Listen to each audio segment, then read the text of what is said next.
The morning light filtered through our floor-to-ceiling windows, casting long shadows across the marble kitchen island where Nora sat scrolling through her emails. 28 years of marriage, and she still looked stunning in her silk robe, auburn hair catching the Seattle sunrise. I poured 2 cups of coffee from our Italian espresso machine, the ritual as familiar as breathing. "Ellie's calling in 5 minutes about the flowers," she said, without looking up, her manicured fingers dancing across her phone screen. "Something about peonies versus roses for the centerpieces." I handed her the coffee, steam curling between us. "Our daughter, the perfectionist. Wonder where she gets that from." Nora's laugh was warm honey. "Not from you, that's for sure. You'd be happy with dandelions if they told a good story." The video call chimed right on schedule. Ellie's face filled my laptop screen, her excitement infectious even through the pixels. At 28, she had my determination, but Nora's charm, a dangerous combination that was already making waves in San Francisco's tech scene. "Dad, Mom, you're not going to believe this venue we found for the rehearsal dinner," she gushed, her fiancé Alex visible in the background of their apartment. "It's this gorgeous yacht club overlooking the bay. Alex found it through his family connections." "Sounds expensive," I said, earning a playful swat from Nora. "It's our only daughter's wedding," Nora chided. "Besides, the Carmichael and Associates deal just closed. We can afford to celebrate properly." I watched my wife's face light up as she discussed catering options with Ellie. This was Nora in her element, orchestrating perfection, every detail considered. It's what made her one of Seattle's most sought-after real estate developers. It's also what made her impossible to argue with when she set her mind to something. After we hung up, I found myself studying the photo magneted to our Sub-Zero refrigerator, a faded snapshot from Nora's college days. She was laughing with her sorority sisters, young and carefree, wearing a University of Washington sweatshirt I'd never seen her in. "You're staring," she said, following my gaze. "Just remembering when we were their age. All that uncertainty ahead of us." "Uncertainty?" She moved behind me, her arms encircling my waist. "I knew exactly what I wanted the moment I met you at that journalism conference in Portland." The memory made me smile despite myself. Rain-soaked and passionate, both of us young reporters chasing the same corruption story. She'd been interning at a PR firm while I was cutting my teeth at a weekly paper. The connection was instant, electric. "You mean after you turned me down the first 3 times I asked you out?" "I was playing hard to get," she murmured against my neck. "Had to make sure you were serious." What she didn't mention was how chaotic those early months had been. We'd dated, broken up, gotten back together more times than I could count. Young love, we called it later. Growing pains. By the time I proposed in that same rainy Portland park 9 months later, we'd both learned to fight for what mattered.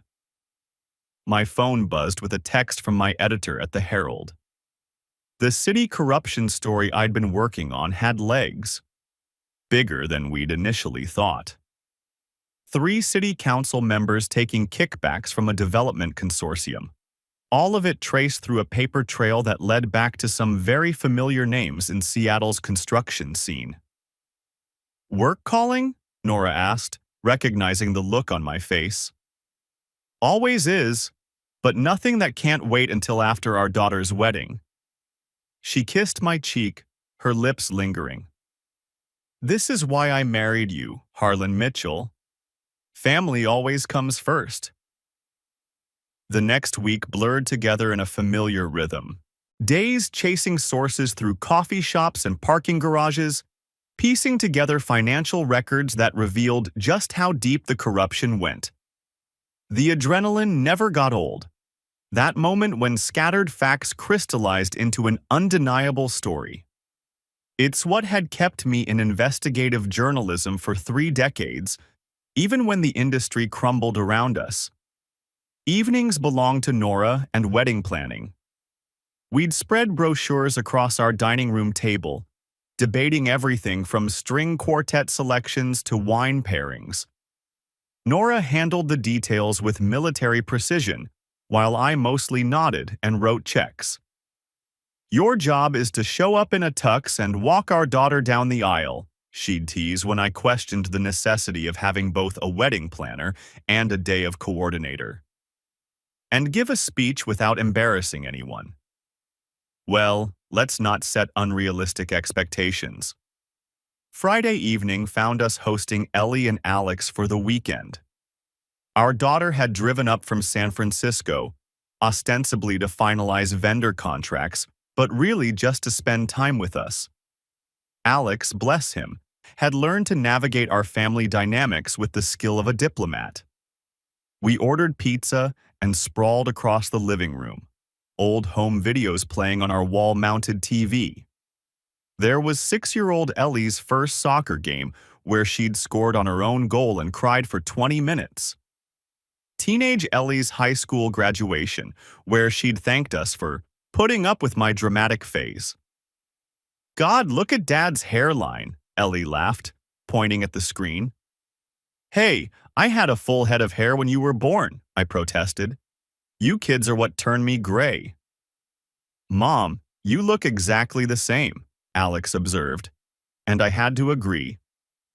Nora possessed one of those ageless faces that photographers loved, all sharp cheekbones and expressive eyes.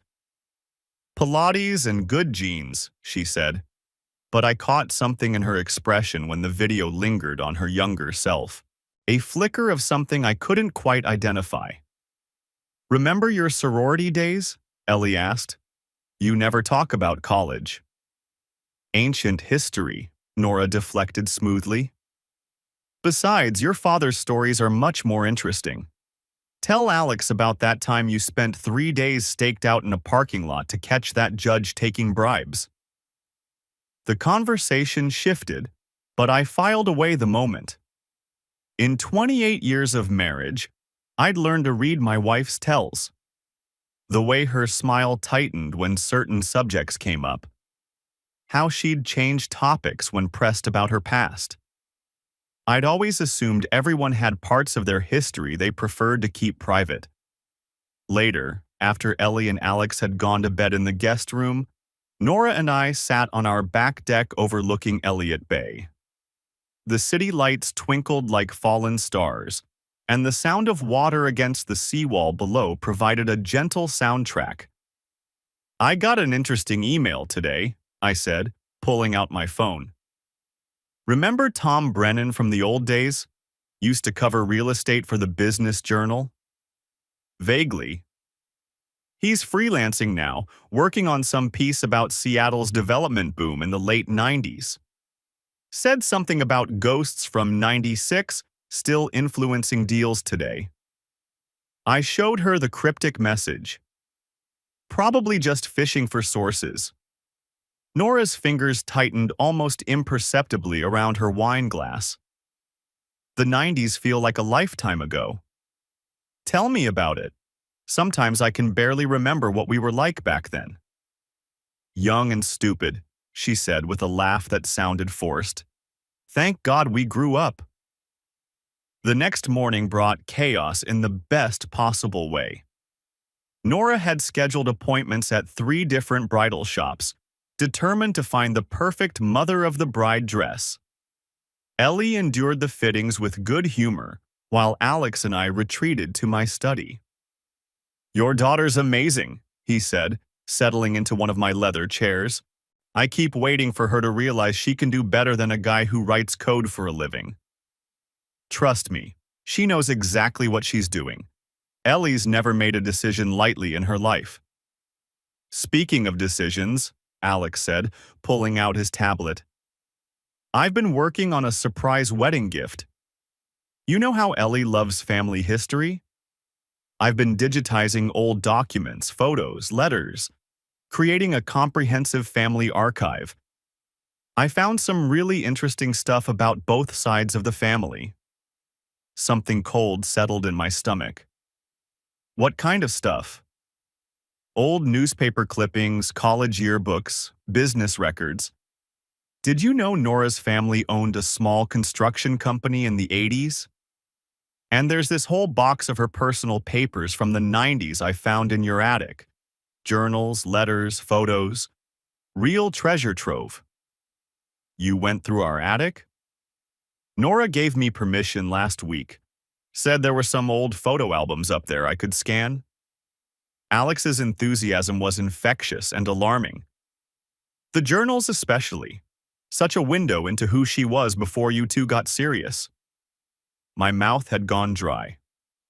Journals? Yeah, this leather-bound notebook from '96. Really detailed entries about her work, her social life, relationships. I only skimmed it, but there's some great material about your early courtship. The ups and downs, her uncertainty about settling down. Very honest stuff. The room felt like it was tilting. Where is this notebook now? Back in the attic. I photographed the relevant pages but left everything where I found it. Figured you might want to look through it yourself. Maybe incorporate some of those memories into your wedding speech. I excused myself and climbed the narrow stairs to our attic, my heart hammering against my ribs. The space was cluttered with decades of accumulated life. Christmas decorations, old furniture, boxes labeled in Nora's precise handwriting. I found the hope chest Alex had mentioned, an antique piece Nora's grandmother had left her. Inside, beneath layers of tissue paper and mothballs, I found the notebook. Black leather, worn soft at the edges, with 1996 embossed in fading gold letters on the cover. I opened it with trembling fingers, and Nora's younger handwriting stared back at me, looping, confident, full of life. March 15th, 1996. Started the internship at Beacon Marketing today. Victor Lang seems impressed with my portfolio. Very sophisticated, nothing like the boys at school. Harlan and I are taking a break again. Honestly, I'm exhausted by all the back and forth. Maybe it's time to see what else is out there. I flip through pages rapidly, my journalist's eye scanning for key dates, significant entries. The narrative that emerged made my blood turn to ice water. April 3rd, 1996. Victor asked me to work late on the Henderson account. Ended up having drinks at his office. He's married but says his wife doesn't understand his ambitions. Feel terrible for enjoying his attention, but Harlan seems so young compared to him. V knows what he wants. April 20th, 1996. Can't stop thinking about yesterday. Victor's hands in my hair, the way he looked at me like I was the only woman in the world. This is so wrong but feels so right. Told Harlan I'm too busy with work to see him this weekend. Technically true. My hands were shaking now. I found a photo tucked between pages. Nora in a summer dress, radiant and glowing, with a man I recognized from old business journals. Victor Lang, silver-haired and sharp-suited, his arm around her waist. On the back, in Nora's handwriting, Summer '96, happiest I've ever been. I forced myself to keep reading. June 10th, 1996. 3 months of sneaking around and I think I'm falling in love. Victor talks about leaving his wife, starting fresh. Says I'm nothing like the college girls he usually meets. Harlan called today. Wants to work things out. Don't know what to tell him. Heart says Victor. Head says Harlan is safer. August 27th, 1996. Everything's falling apart. Victor got the promotion to regional director and suddenly I'm too much of a distraction. His words. Says his wife is suspicious and he needs to focus on his career. Just like that, 3 months of promises evaporated. Feel like such an idiot. August 30th, 1996. Harlan drove down from Portland yesterday.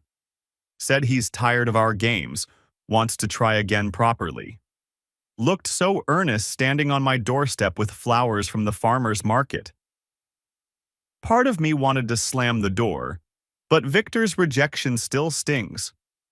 Maybe it's time to stop chasing fantasies and build something real. The next entry was dated 2 weeks later. September 12th, 1996. Missed my period. This cannot be happening. If I'm pregnant, there's no way to know whose it is, Victor's or Harlan's. The timing is too close. God, what have I done? My vision blurred. I had to grip the edge of the hope chest to keep from falling. September 20th, 1996. Confirmed. 8 weeks along, which puts conception right in the middle of everything. Harlan's been so sweet lately, talking about our future, how much he loves me. How can I tell him I might be carrying another man's child? How can I not?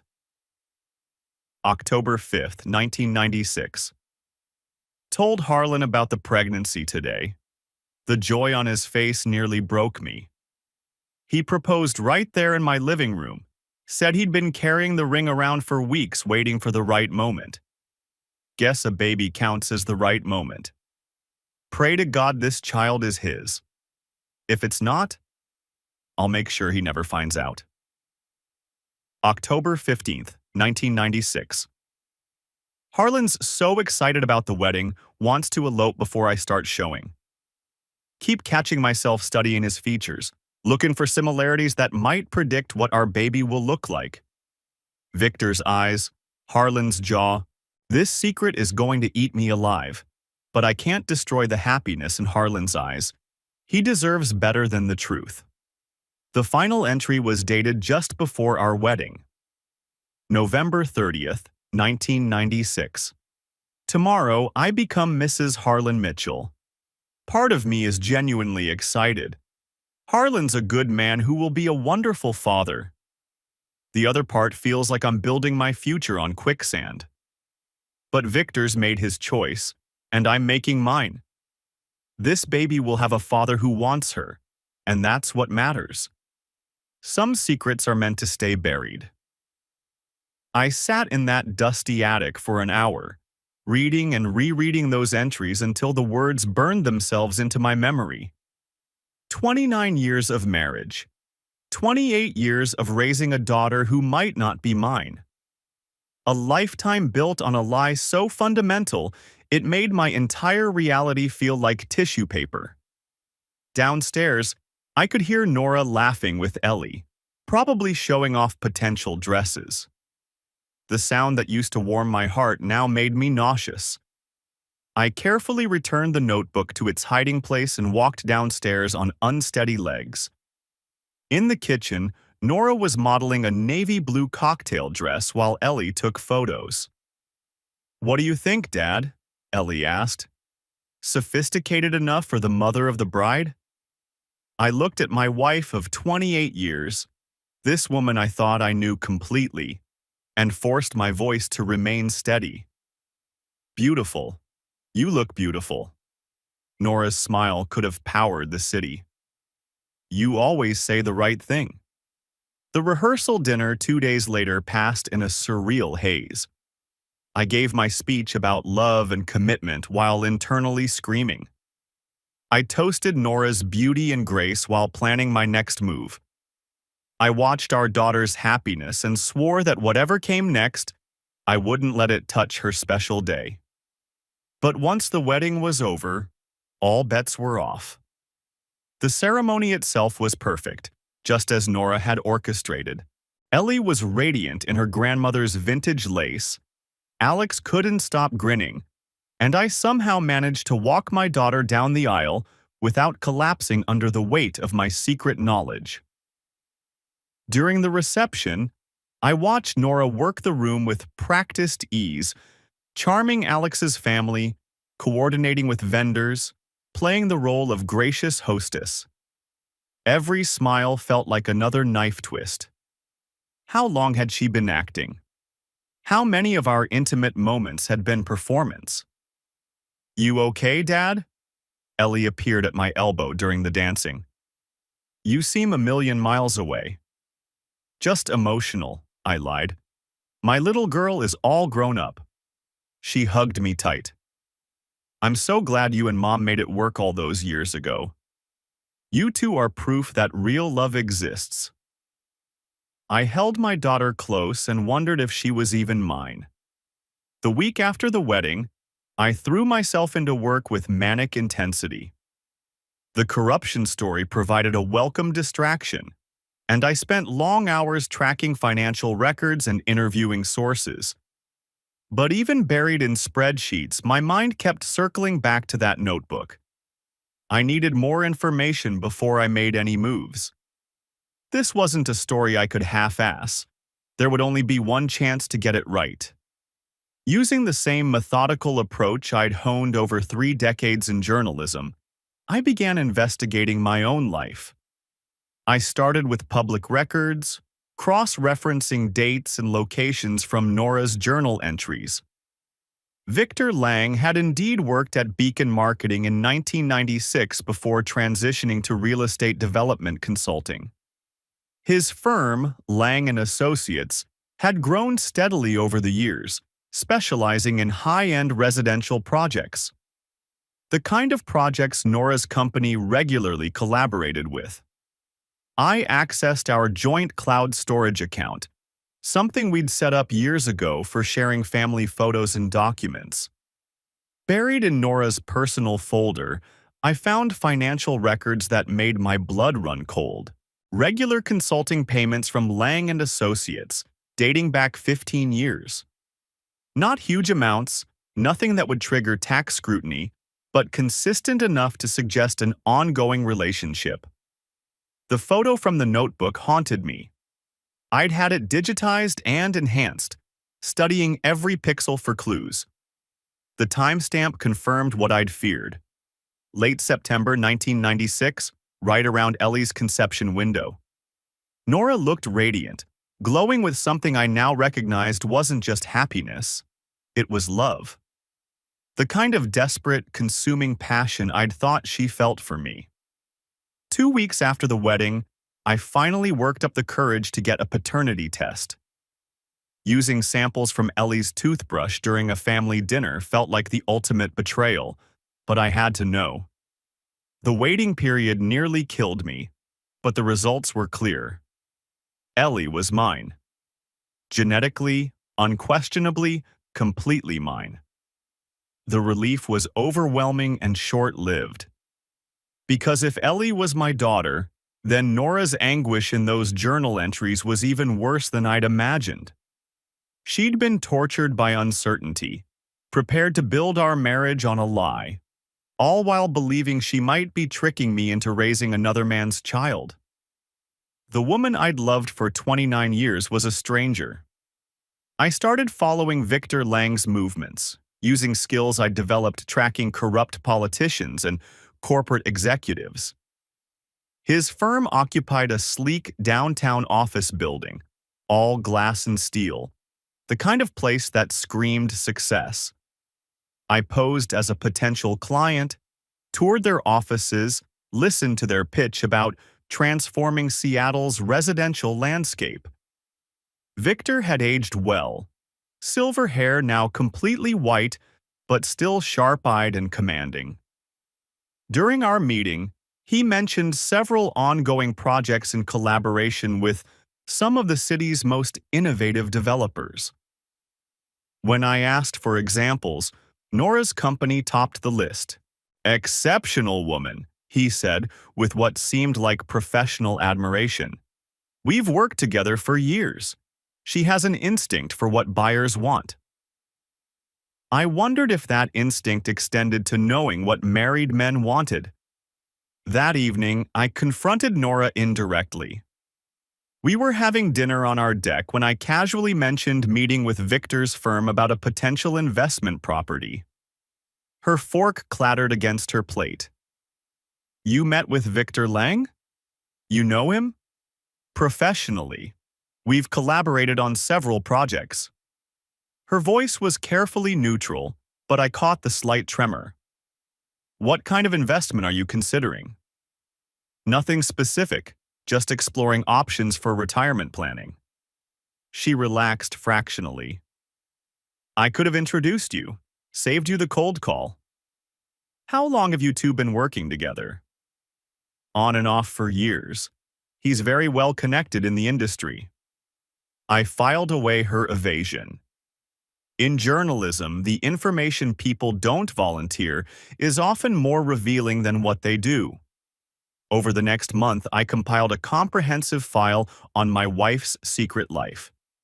The ongoing consulting payments suggested their relationship hadn't ended in 1996. It had simply gone underground. Professional collaboration providing cover for personal connection. I found receipts for expensive lunches at hotels where Victor frequently entertained clients. Conference registrations for industry events they'd both attended. A paper trail of proximity that painted a damning picture. But I needed more than circumstantial evidence. I needed proof of current infidelity or financial impropriety. Something concrete enough to justify the nuclear option I was contemplating. The break came from an unexpected source. Mia Hendricks, Nora's former sorority sister, now worked as a real estate agent for a competing firm. I'd met her several times over the years at industry events. Always found her refreshingly direct. I invited her for coffee under the guise of seeking advice about the investment property. "Harlan, how lovely to hear from you," she gushed over the phone. "Though I have to warn you, poaching me for real estate advice might not sit well with your darling wife." We met at a trendy cafe in Capitol Hill, away from Nora's usual haunts. Mia was a whirlwind of energy and opinions, exactly the type who couldn't keep secrets if her life depended on it. "So you're finally ready to diversify beyond journalism?" she asked, stirring honey into her latte. "Thinking about it. Nora mentioned you might have insights into the current market. Your wife's the expert, not me, though I suppose she's been distracted lately with all those consulting gigs." Mia's tone held a hint of something. Jealousy, perhaps. "Consulting gigs? Oh, you know Nora, always working some angle. All those cozy meetings with Victor Lang's team. Very strategic, your wife." I kept my expression neutral. "They've worked together for years, haven't they?" "Since forever. Though lately it seems more intense. Last month I saw them at the Fairmont, very deep in conversation. Looked more like therapy than business, if you know what I mean." My coffee suddenly tasted like ash. "The Fairmont's nice for client meetings." "At 7 p.m. on a Friday?" Mia raised an eyebrow. "With wine instead of coffee? Come on, Harlan. I may be nosy, but I'm not blind." I managed to keep the conversation light after that, but my hands were shaking by the time I got home. 29 years of marriage, and my wife was still carrying on with the man who'd broken her heart in 1996. That night, I lay awake staring at the ceiling while Nora slept peacefully beside me. Her breathing was slow and even, her face relaxed in the moonlight filtering through our curtains. She looked innocent, beautiful, exactly like the woman I'd fallen in love with.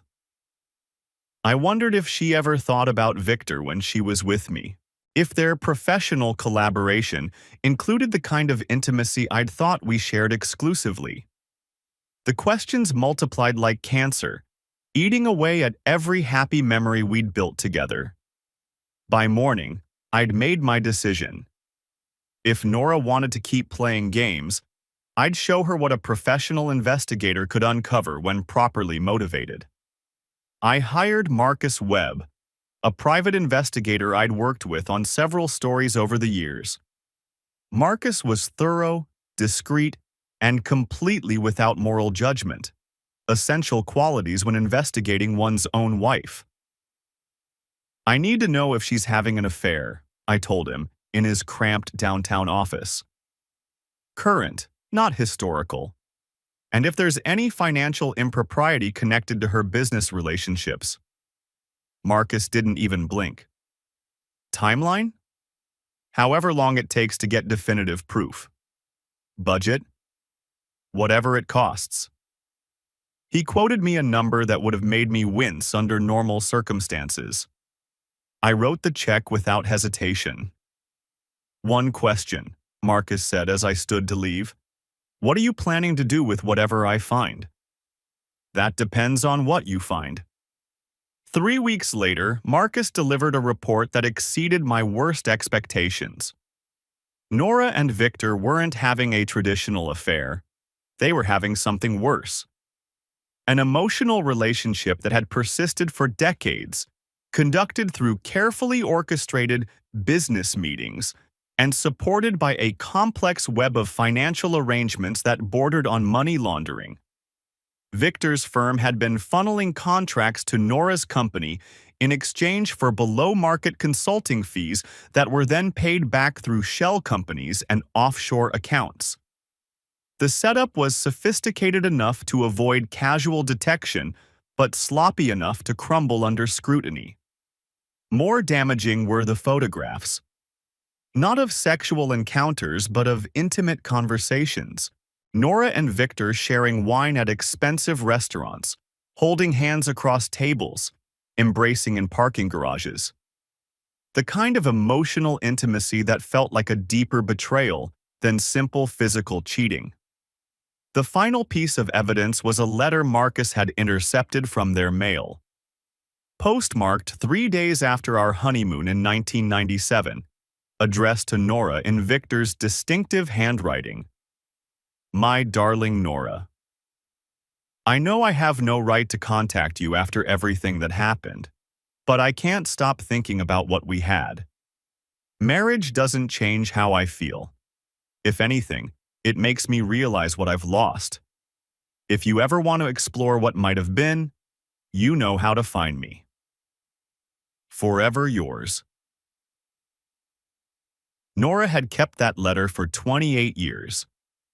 Hidden in her desk drawer, behind legal documents and tax records, like a talisman of her secret life.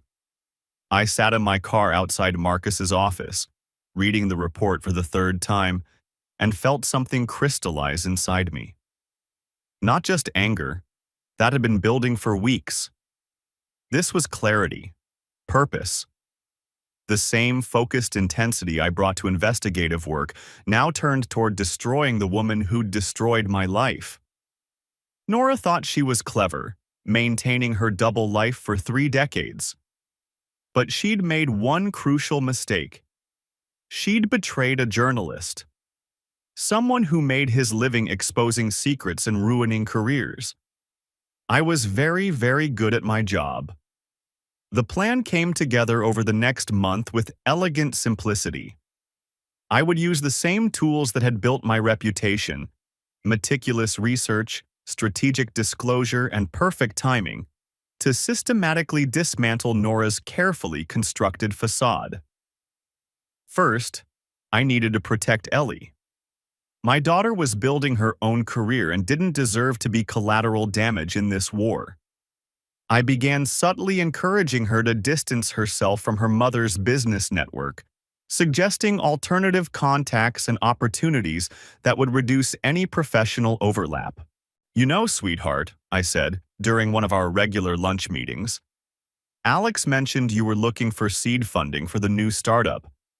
I might know some investors who aren't tied into your mother's usual circles. Why wouldn't I want Mom's contacts? Ellie asked, surprised. No reason. Just thinking it might be good to establish your own professional identity. Show you can succeed independently. She considered this seriously. That's actually smart advice. I've been worried about seeming like I'm riding her coattails. Within 2 weeks, I'd connected Ellie with a venture capital firm on the East Coast, well outside Nora's sphere of influence. My daughter's talent spoke for itself. She secured initial funding faster than anyone expected. Phase 2 involved Victor Lang's downfall. The financial irregularities Marcus had uncovered were more than enough to trigger a federal investigation, but I wanted the story to break in my own paper first. I spent weeks crafting an exposé that would seem like routine investigative journalism while containing just enough specific detail to destroy Victor's career. The piece ran on a Tuesday morning under the headline, Seattle Development Firm Under Fire for Financial Irregularities. I'd been careful to focus on Victor's company while only mentioning Nora's firm in passing as one of several local contractors caught up in the investigation. The response was immediate and devastating. Victor's stock price plummeted. 3 major clients pulled contracts. By the end of the week, the SEC had opened a formal inquiry. Nora was frantic. She paced our kitchen that evening, her phone pressed to her ear as she tried to manage the crisis. "This is insane," she said to whoever was on the other end. "Victor's projects are completely legitimate. Someone's trying to destroy his reputation." I looked up from my laptop, where I was pretending to work on a follow-up story. Rough day? You could say that. A close business associate just got torpedoed by some hatchet job in the Herald. "Which story?" I asked innocently. "The Victor Lang piece. Completely unfair character assassination." "I know the reporter who wrote it. Solid journalist. If he published it, there's probably substance behind the allegations." Nora's eyes flashed. "Not everyone's a Boy Scout, Harlan. Sometimes good people get caught in bad situations." "True," I agreed mildly. "Though in my experience, where there's smoke, there's usually fire." That night, after Nora went to bed, I began Phase 3, gathering evidence of her own financial improprieties. The consulting payments Marcus had documented were just the tip of the iceberg.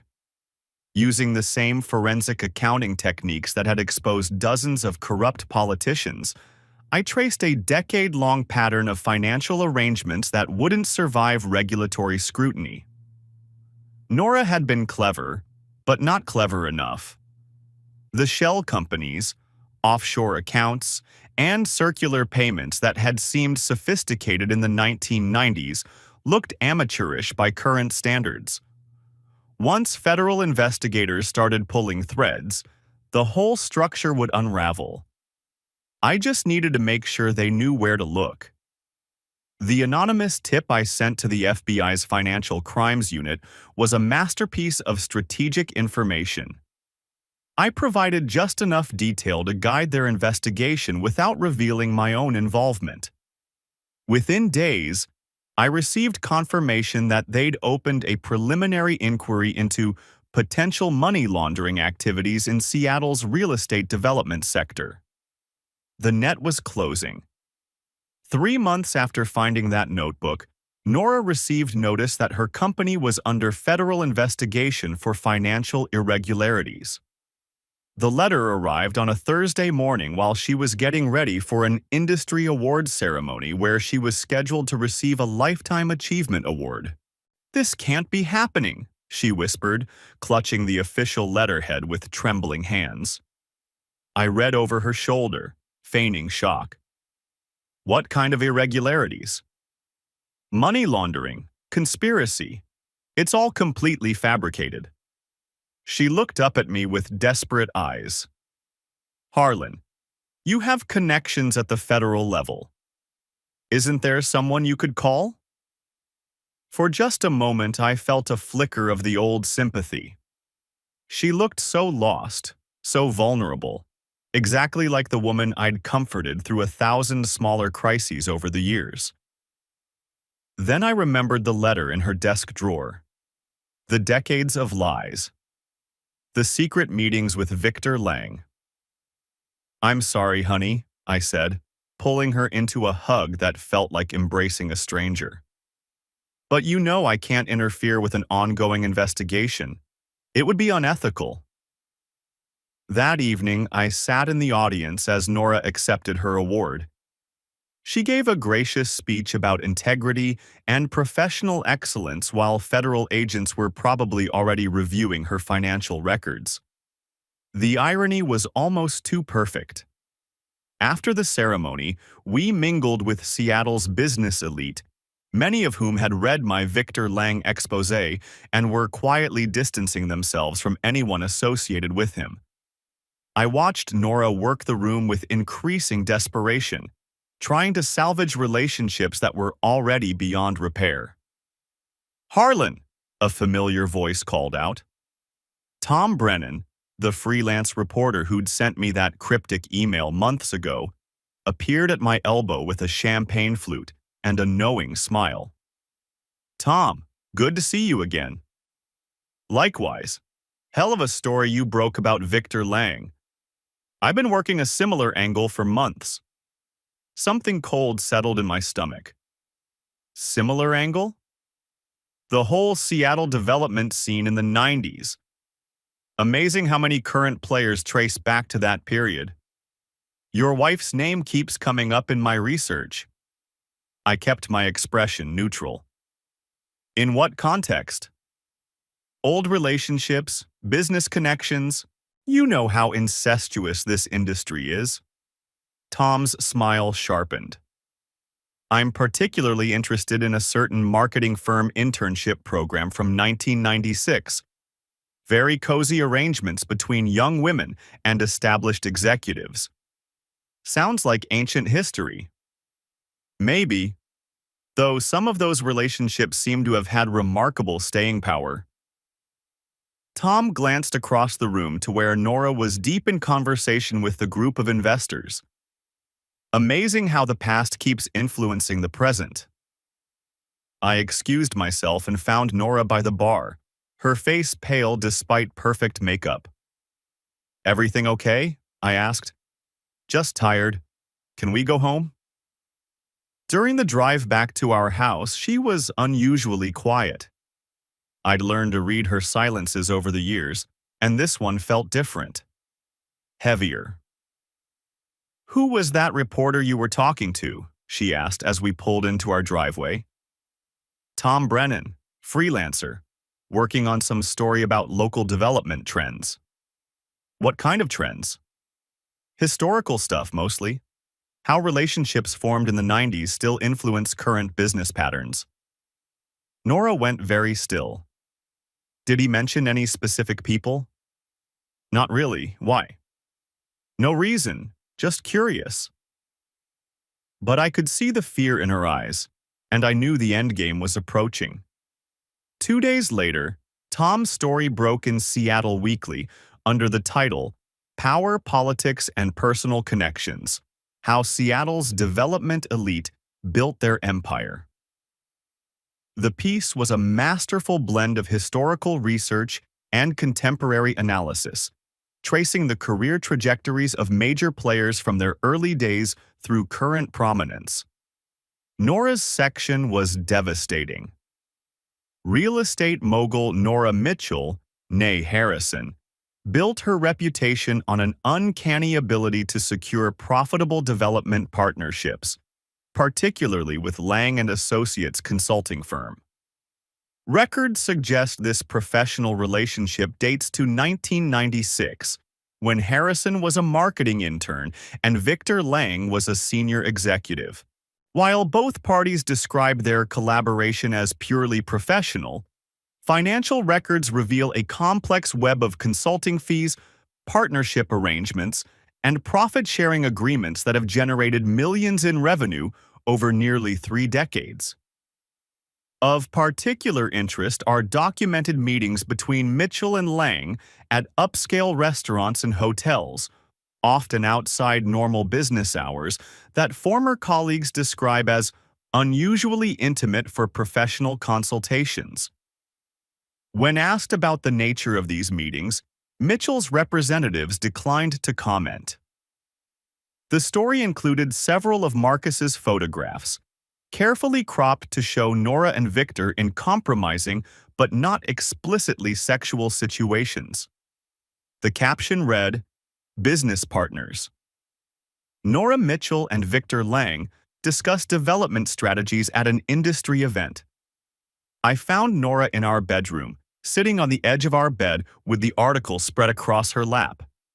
She'd been crying, her perfect makeup smeared and ruined. "How long have you known?" she asked without looking up. "Known what?" "Don't." Her voice was flat, defeated. "Please don't make this worse by pretending." I sat down beside her, close enough to touch but not touching. "Since the night before Ellie's wedding. I found your journal." She nodded, as if this confirmed something she'd suspected. "Alex mentioned going through old boxes. I should have gotten rid of that notebook years ago." "Why didn't you?" "Same reason people keep love letters, I suppose. Evidence that it was real, even if it was wrong." We sat in silence for several minutes, the weight of 28 years pressing down between us. "Are you having an affair with Victor Lang?" I asked finally. "Not the way you mean." "What way do I mean?" "Sexual, physical. We haven't, not since 1996. "But emotional?" She was quiet for a long time. "Yes." The simple honesty of it hit harder than any elaborate lie would have. "How long?" It never really stopped. Even after he broke things off, even after we got married. We'd run into each other at industry events, exchange pleasantries. Then in 2010, his firm started expanding into residential development. It made sense to collaborate professionally. And personally? We'd have lunch sometimes, talk about work, life, our kids. It felt safe, like visiting an old friend. Friends don't hold hands in parking garages. She looked up sharply. "You had me followed?" "I had to know the truth." "The truth?" Her laugh was bitter. "The truth is that I've been living a lie for so long I don't remember what honesty feels like. The truth is that I love you, and I love him, and I've been torn between two lives for 30 years. The truth is that I'm tired, Harlan. So goddamn tired of keeping secrets." "Is Ellie mine?" "Yes." No hesitation, no doubt. "I had a paternity test done when she was 3 months old. Took hair samples while she slept. She's yours. Completely and absolutely yours." "But you weren't sure when she was born." "No. The timing was too close. Those last few months of pregnancy were torture, wondering, preparing myself to confess if she came out looking like Victor." I felt something break loose inside my chest, some knot of tension I'd carried for months. "Why didn't you tell me when you found out for sure?" "Because I was a coward. Because by then we'd built this beautiful life together and I couldn't bear to destroy it over something that was already resolved." "It wasn't resolved though, was it? You kept seeing him. You kept taking his money." "The consulting fees were legitimate. Mostly." "Mostly?" "Some of it was personal. Victor felt guilty about how things ended in '96. Said he owed me on the opportunities I missed because of him. I told myself it was just business, but it wasn't. No, it wasn't." I stood up, walked to our bedroom window, looked out at the life we'd built together. The manicured lawn, the view of Elliott Bay, the neighbors' kids playing basketball in their driveway. Everything looked exactly the same, but nothing would ever be the same again. "What happens now?" Nora asked quietly. "I don't know." "Are you going to divorce me?" "Probably." "Will you destroy me first?" I turned around to look at her. This woman I'd loved for 3 decades, sitting broken on our marital bed. "I already am." The next morning brought a cascade of consequences. The FBI raided Nora's office, seizing computers and financial records. 3 major clients canceled contracts, citing concerns about regulatory compliance. The Seattle Times picked up Tom's story, amplifying it to a wider audience. By noon, Nora's business phone had been disconnected. By evening, her company's website had been taken down. By the end of the week, she'd been forced to close Mitchell Development permanently. I watched it all unfold with the same detached professionalism I'd brought to covering political scandals and corporate malfeasance. It was a beautiful destruction, precise and thorough and completely legal. Victor Lang's situation was even worse. The SEC investigation had uncovered evidence of securities fraud dating back 15 years. He'd been arrested, charged, and released on bail pending trial. His company's assets were frozen, his reputation destroyed. His marriage ended when his wife filed for divorce, citing irreconcilable differences and financial impropriety. The local business press began referring to it as the Lang scandal, though they might as well have called it the Mitchell scandal, for all the damage it did to Nora's career. Through it all, I maintained the facade of the supportive husband. I brought Nora coffee during her meetings with lawyers. I held her while she cried over the wreckage of her career. I fielded concerned calls from Ellie and assured our daughter that everything would be fine. But late at night, alone in my study, I worked on the final phase of my plan. The book proposal that would cement Victor and Nora's place in Seattle's Hall of Shame. Betrayal in the Boardroom: How Power Couples Built an Empire on Lies would be part investigative journalism, part memoir, part cautionary tale.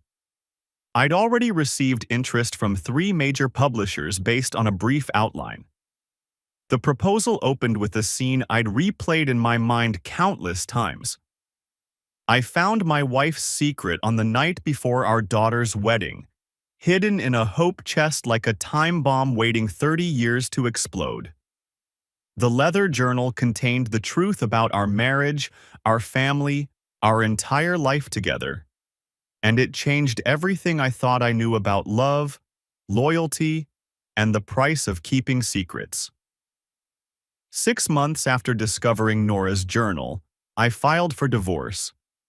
Washington's no-fault laws meant the process was straightforward, but I'd had my attorney include a clause citing financial impropriety and breach of marital trust that would ensure I retained the majority of our shared assets. The prenuptial agreement we'd signed in 1997, drafted during Nora's cold feet period before our wedding, included language about financial disclosure that her recent legal troubles had clearly violated. What had seemed like unnecessary paperwork at the time became my salvation. Nora moved out of our waterfront house into a modest apartment in Queen Anne. Her legal fees had consumed most of her personal savings, and the federal investigation had frozen the business accounts. She took a job with a small property management company at a fraction of her former salary.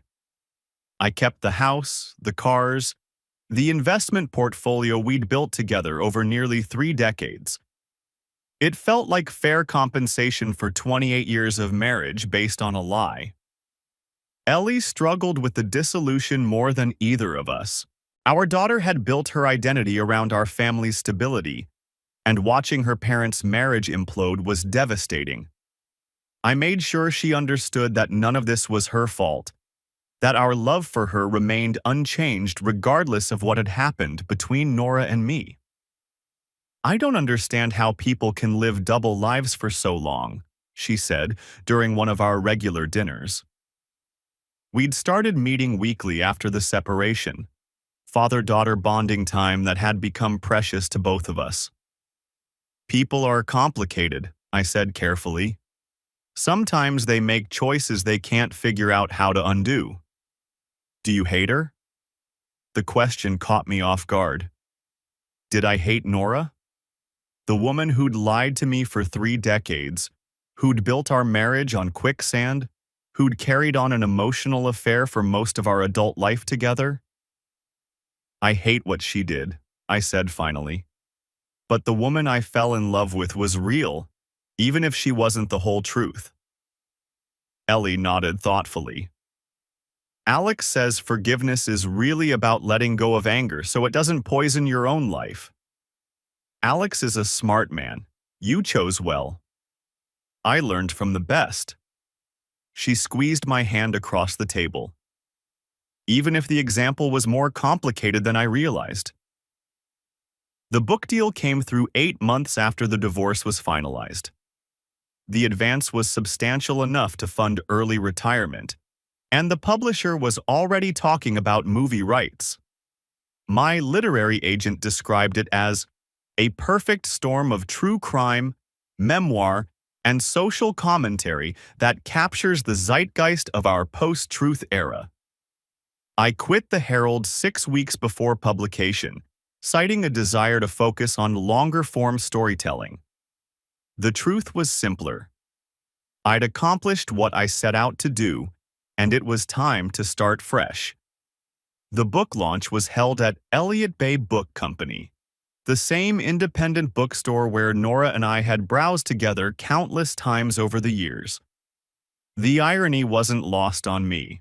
Betrayal in the Boardroom hit the New York Times bestseller list 2 weeks after publication. The reviews were largely positive, praising my unflinching examination of how personal deception can corrupt professional relationships, and my journalist's eye for detail applied to the most personal of stories. A few critics called it a revenge fantasy disguised as social commentary, but most recognized it as what it was: a meticulously researched exposé of how two people's secret relationship had influenced millions of dollars in business deals over 3 decades. The morning the Times review was published, my phone rang. I didn't recognize the number, but I recognized the voice immediately. "Congratulations," Nora said. "I always knew you were a talented writer." "Thank you. I read the review online. It sounds like you told the story fairly." I tried to stick to the facts. "I'm sure you did." She paused. "I won't be reading it, obviously. But I wanted you to know that I don't blame you for writing it. You had every right to tell your side." "Our side," I corrected. "I included your perspective where I could. Based on journal entries I wrote when I was 24 and stupid. Based on the truth." Another pause. "Yes, based on the truth." I found myself gripping the phone tighter. "How are you doing, Nora?" "Surviving. Day by day, like everyone else." Her laugh sounded tired. "I'm thinking about leaving Seattle. Too many memories, too many burned bridges." "Where would you go?" "Maybe Portland. Start over somewhere people don't know my name." Portland. The city where we'd met, fallen in love, gotten engaged. Where our story began before it got complicated by ambition and secrets and the weight of trying to build a perfect life. "That sounds like a good plan." "Will you tell Ellie I called? I know she's still angry, but I want her to know I think about her every day." "I'll tell her." "Thank you." The line went quiet for so long I thought she'd hung up. "Harlan?" "Yes?" "I'm sorry for all of it. I know that doesn't change anything, but I needed you to know." "I know. Do you think—" She stopped herself. "Never mind." "What?" "Do you think we could have made it work if I'd told you the truth back then? About Victor, about the uncertainty with Ellie, all of it?" The question I'd been avoiding for over a year. The one that kept me awake some nights, staring at the ceiling of our bedroom that had become just my bedroom. "I don't know," I said honestly. "Maybe. We were so young then, so sure we could handle anything. We handled a lot. We did. I loved you, you know. Through all of it, even when I was confused about Victor, I loved you. That was never a lie." My throat felt tight. "I know that too. Goodbye, Harlan." Goodbye, Nora. I hung up the phone and sat in my empty house, listening to the silence that had become my constant companion. Outside, Elliott Bay sparkled in the afternoon sun, unchanged by the human drama that had played out in its shadow. 6 months later, I received a wedding invitation in the mail. Elegant cardstock, expensive printing, the kind of formal announcement that announced new beginnings to the world. Ellie Mitchell, Carmichael and Alexander James. Carmichael requests the honor of your presence at the celebration of their first anniversary and the launch of Carmichael Technologies. She'd kept my name. Our daughter, building her empire, had chosen to honor the man who'd raised her rather than the woman who'd born her. It was a small victory in a war where victories felt increasingly hollow. I wrote her a check for $50,000. Seed money for her new venture, an investment in the future that felt cleaner than anything from the past. The note I included was brief. For the fearless entrepreneur who taught me that sometimes the best revenge is simply success. Love always, Dad. 2 years after the divorce, I married again. Sarah was a librarian I'd met at a book signing, 15 years younger than me, with no connection to Seattle's business scene or my complicated past. She'd read my book and said it made her sad for everyone involved, especially the daughter who'd lost both parents to their mutual destruction. We had a small ceremony at the courthouse, witnessed by Ellie and Alex and a handful of close friends. No elaborate planning, no hidden agendas, no secrets waiting in hope chests to destroy us decades later. Just two people who decided to build something honest together. The last time I saw Nora was at Ellie's baby shower 3 years after our divorce. She'd moved back to Seattle, taken a job with a nonprofit housing organization, rebuilt her life on a smaller but more sustainable scale. She looked good. Older, obviously, but healthy. Happy, even.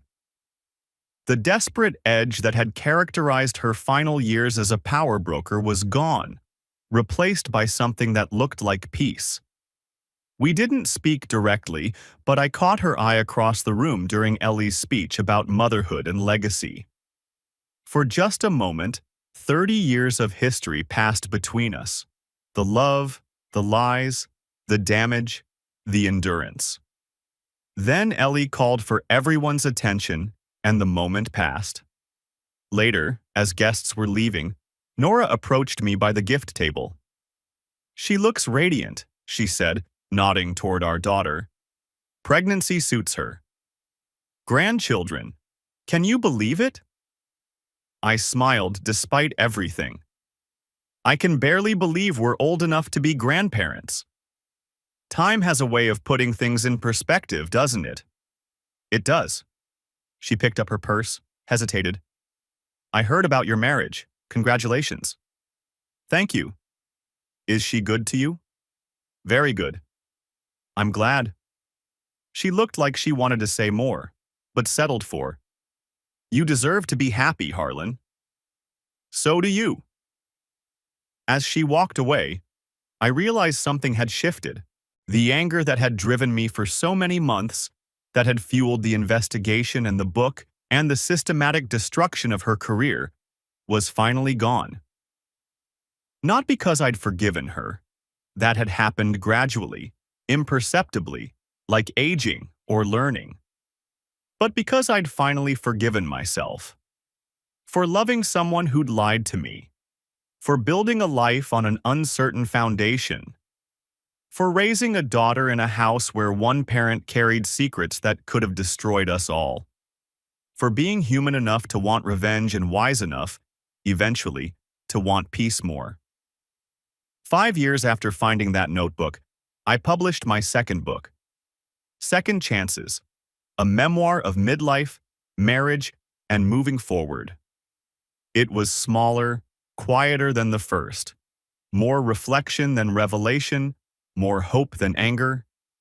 The dedication read, "For Ellie, who taught me that love isn't about perfect parents, but about parents who love perfectly.